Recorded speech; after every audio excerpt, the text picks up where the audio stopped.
Alrighty guys, we got my '05 Nissan Altima. We're going to be changing the O2 sensors. First thing we're going to do is take off a battery lead. One or the other. I'm going to just take off the negative one.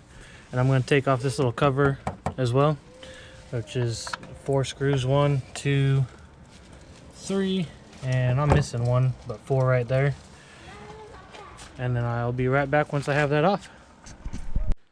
Alrighty guys, you don't have to remove this cover. It's just giving me a little bit better angle to show you on the camera with the clip on what you got to do to remove it. So I got that removed, and you can see I got my negative battery terminal removed. And this is our connector right here, and follow it down, and that goes to your O2 sensor. To undo this clip, you're going to flip this up out of the way, and that slides out. Okay, it just kind of slides in here to a point it got stuck, and then it just kind of lifts out. So you saw I kind of slid it out, pulled up a little bit, and then I'm free. I've seen a lot of people cut their old O2 sensor off to try and get their socket on there. I did actually realize that if I got that clip off first, that I can bend this corner down here a little bit and be able to get my socket on there. Alright, so as you can tell, I have that socket on there without having to cut my wire. I will probably have to use a breaker bar here to untighten that. But once I get that out, we'll show you the old one to the new one, and we'll get the new one on there. Alright guys, here's the old one that came out. You can tell it's been in there for a while, to the new one, a little bit cleaner. Yeah, and can I say hello? Hello guys!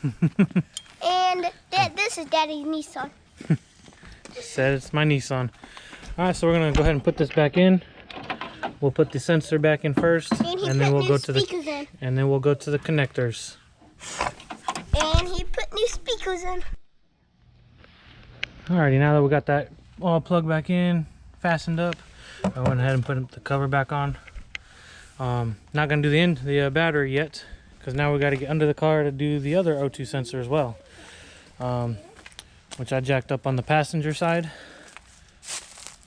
And also I put a jack stand in there just in case. The jack's not even holding it up. I got the jack lowered a little bit, so it's all on the stand. And let's get into the car and I'll show you where it's at. Alright, so coming from the front passenger side, you just come under, follow your exhaust pipe, and it's right there. It's a little bit of a hassle because, you know, we're on a lower car in an Altima, but jack it up a little bit and you'll be able to get to it. And then your connectors are right there, the green clip right there. Alrighty guys, so to use this connector, it's a pain in the butt now that I figured it out. Let me see if I can get a better angle here real quick.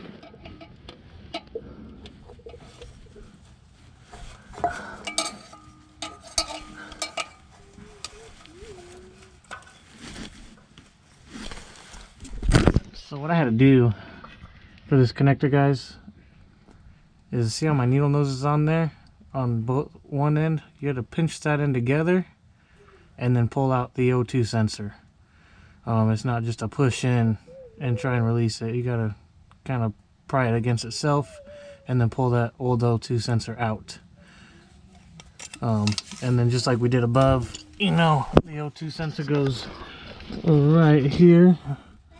Just take that socket, maybe a breaker bar, and just unscrew it, and then we'll compare the two, the old one and the new one, and we'll make sure they match before we connect it in, and then we'll get the new one in. Alright, as you can see, the old one there, the new one's a little bit longer, but it's the same connector. The only difference is I did take off the clip that was in here. All you have to do is get a little flathead in there and kind of push it out, and we'll put it in the new one. That way this one will have a place and it won't be flying around up there. Alrighty guys, now that we got the new O2 in there nice and tight, got the connector in there. There's a little clip right here.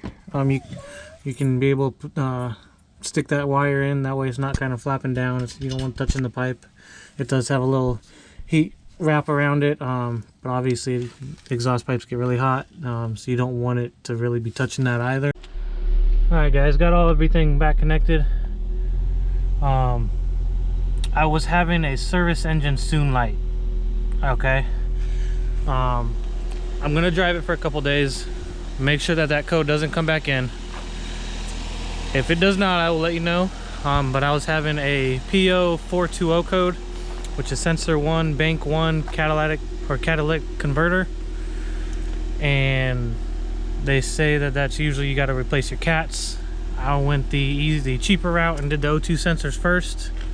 Like I said, I'll let you know if that works. Hopefully it does, and I hope you enjoyed this video. If you do, like, comment, and subscribe.